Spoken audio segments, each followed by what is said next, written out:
que vous les voyez comme ça, vous, ces excuses hier de la ministre des Outre-mer, fin de quinquennat, merci, au revoir et pardon? Alors moi j'ai deux choses à dire sur cette déclaration. La première, c'est que je suis choqué par l'expression peuple guyanais.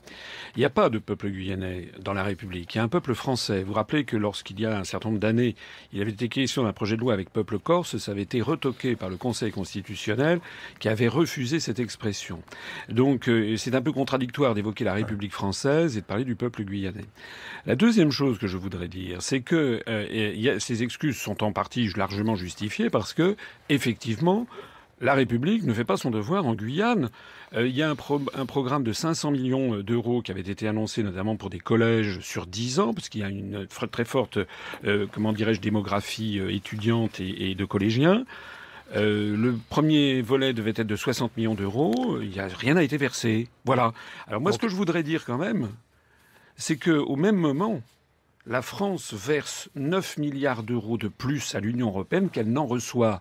Et il faut bien mettre en relation, il faut que les gens qui m'écoutent comprennent bien qu'au même moment, chaque année, par exemple, la France, les Français, sans s'en rendre compte, versent 250 millions d'euros aux Bulgares, 200 millions à peu près aux Turcs, dans le projet d'intégration à l'Union européenne. Alors moi je dis la France n'a plus les moyens et c'est pas des excuses uniquement aux Guyanais, c'est aussi aux policiers, Ouais. c'est aussi au personnel hospitalier. On a bien compris que vous reveniez là aux sur une des thématiques de votre oui, parce campagne, que notre François Asselineau, et on aura à l'Union l'occasion. européenne coûte très très cher. On aura l'occasion d'y revenir à la fin du journal dans la séquence interview avec Ludovic Piétenu. Merci et restez avec nous. Un des 11 candidats à l'élection présidentielle, François Asselineau. Vous êtes interrogé par Ludovic Piétenu du service politique. Bonjour Benoît, bonjour François Asselineau. Bonjour. 59 ans, diplômé d'HEC et de l'ENA, inspecteur des finances. Vous vous présentez pour la première fois à l'élection présidentielle, président de l'UPR, l'Union populaire républicaine, qui revendique 22 000 adhérents à ce jour, un parti plutôt inconnu du grand public. Il faut savoir que vous êtes extrêmement actif et présent sur le web et les réseaux sociaux, plus fort, aussi fort au moins, que le Front National, par exemple. On parle beaucoup ces temps-ci du vote caché, François Asselineau. On dit qu'il est favorable, que les sondages ne le décryptent pas, ne le calculent pas. On dit que c'est valable pour François Fillon, pour Marine Le Pen. Est-ce qu'il y a un vote caché, Asselineau ? Ça, vous savez, on le verra le soir du premier tour. Moi, ce que je constate, en tout cas, c'est qu'il y a un gouffre énorme entre les sondages sur Internet, qui me sont très favorables et où je fais des scores spectaculaires, et les sondages officiels, dont on ne sait pas comment ils sont calculés, qui portent sur quelques centaines de personnes, et où on me donne 0,0. Voilà, c'est-à-dire, c'est grotesque.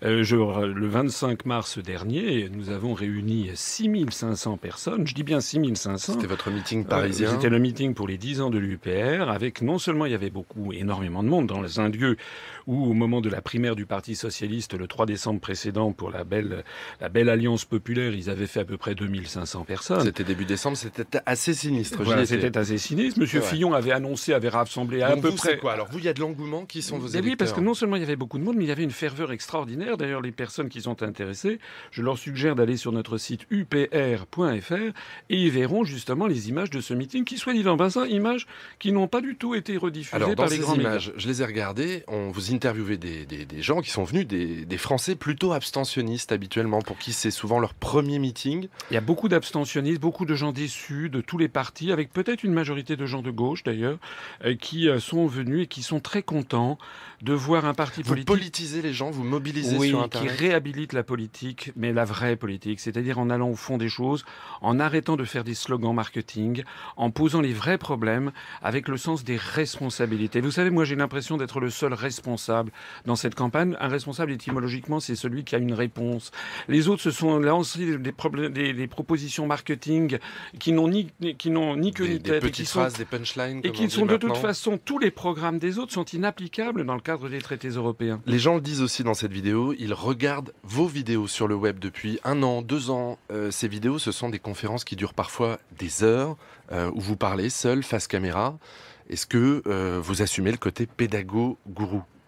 Alors, pédagogue, oui, il y a beaucoup d'ailleurs d'enseignants, de professeurs d'université, de cadres supérieurs, mais aussi des gens qui n'ont aucun diplôme, des chômeurs, des retraités, des agriculteurs, des paysans, qui viennent écouter ces conférences.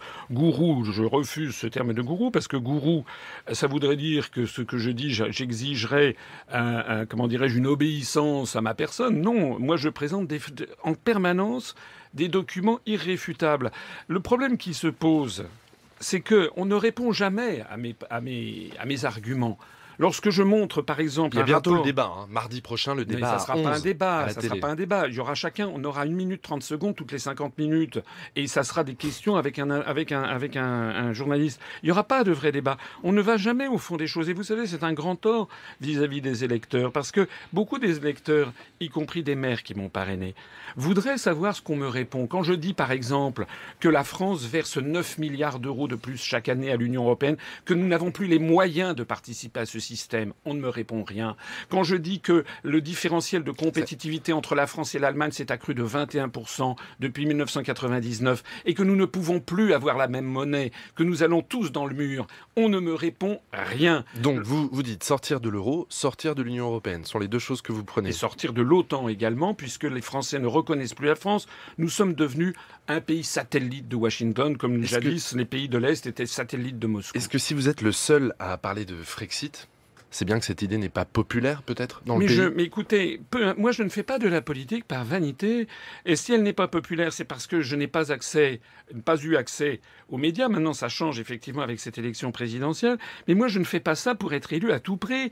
Moi, ça ne m'intéresse Est-ce pas. que ça suscite l'adhésion ? Est-ce que vous le sentez dans le pays, l'envie d'un Frexit ? Les gens qui découvrent l'UPR, passer un moment de stupéfaction, investissent du temps, parce qu'il faut du temps, parce que c'est comme ça, et au bout du compte, se rendent compte que mes arguments sont irréfutables. Et c'est pour ça que les gens ensuite adhèrent à l'UPR. Voilà, moi je ne fais pas de la politique politicienne. Et il y a quelque chose qui est très très grave, hein. C'est que si les Français se laissent mener par le bout du nez parce qu'on leur présente toujours les 3 ou 4 mêmes candidats constamment dans les médias où ils ont accès à non seulement du temps de parole, mais les commentateurs, des journalistes, etc.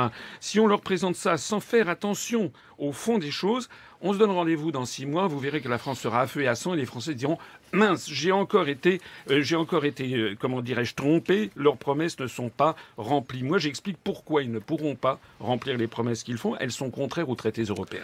Vous n'êtes pas tout à fait le seul à proposer la sortie de l'Union européenne. Marine Le Pen veut la sortie de l'euro et elle veut la sortie de l'Union européenne. Enfin, en tout cas, elle veut la proposer par référendum. Est-ce que c'est vous aussi votre choix de le proposer par référendum ? Écoutez, d'abord, on me met toujours Madame Le Pen dans les gencives. Non, mais simplement sur cette proposition-là, de Frexit. Et rapidement. Mais Madame Le Pen ne propose pas. Elle propose, comme M. Mélenchon, comme M. Dupont-Aignan, une renégociation des traités. Non, un référendum. Alors elle dit, là, peut-être, au bout, mais on ne connaît ni le calendrier, ni le contenu. Vous, il n'y a pas de référendum, M. Asselineau. C'est juste pour connaître la différence. Je ne vais pas faire un référendum pour demander aux Français, est-ce que vous êtes d'accord pour que je mette en œuvre le programme pour lequel vous venez de m'élire ?